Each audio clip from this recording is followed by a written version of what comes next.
other camera. There we go. Okay.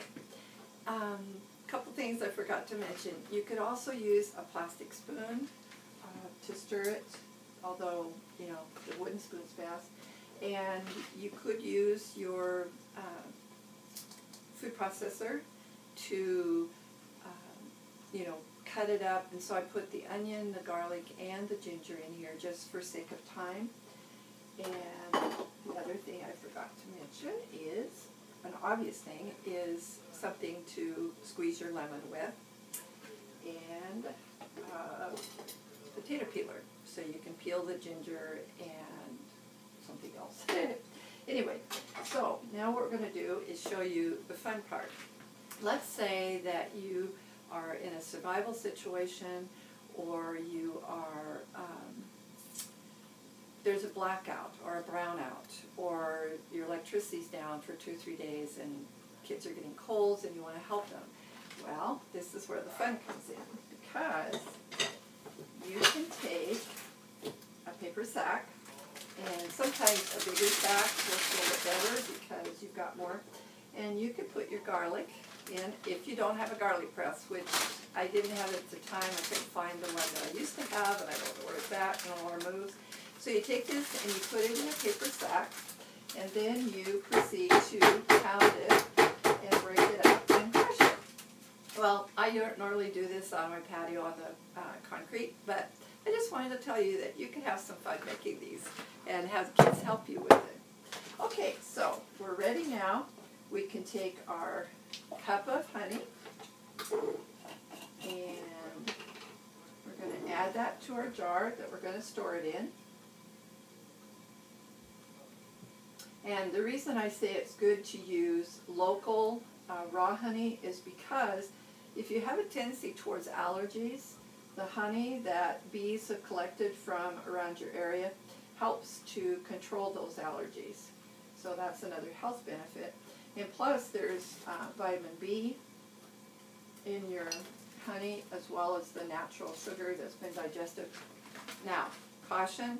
Do not feed honey to children that are under 2 years of age, because there's a certain thing in the honey that will cause problems for the children. You can do some homework and research on that. Okay, next we're going to add our juice of a lemon. And of course I've taken the seeds out of it. Although I will put this in as something that was interesting that I learned from Elizabeth Baker, the Raw Food Grandma, is that there's a reason why in Genesis it says that the trees and flowers and so on are supposed to produce fruit after their own kind, and that they're life that has its seed. And it's interesting how more and more of our fruits are having like seedless watermelon, seedless grapes. We need those seeds. And I remember my mom as a kid, she would eat the whole apple, except for that little tiny crust inside the core and the stem and the blossom end. But she would eat the inside, and she would eat all the way down and then eat the seeds. Well, I learned later there's arsenic in apple seeds. But what I also learned is that all the juice of that apple dilutes the arsenic to where it's actually a benefit to your body. And we'll talk probably about that in other feature blocks. And so then we're going to put, like I said, a pinch of cayenne in. And this can be according to your taste, okay? And then we're going to add our garlic, onions, and ginger. And again, you can add as much as your family could tolerate. Of course, the more the better. But, and each of these, garlic especially, has antibiotic properties.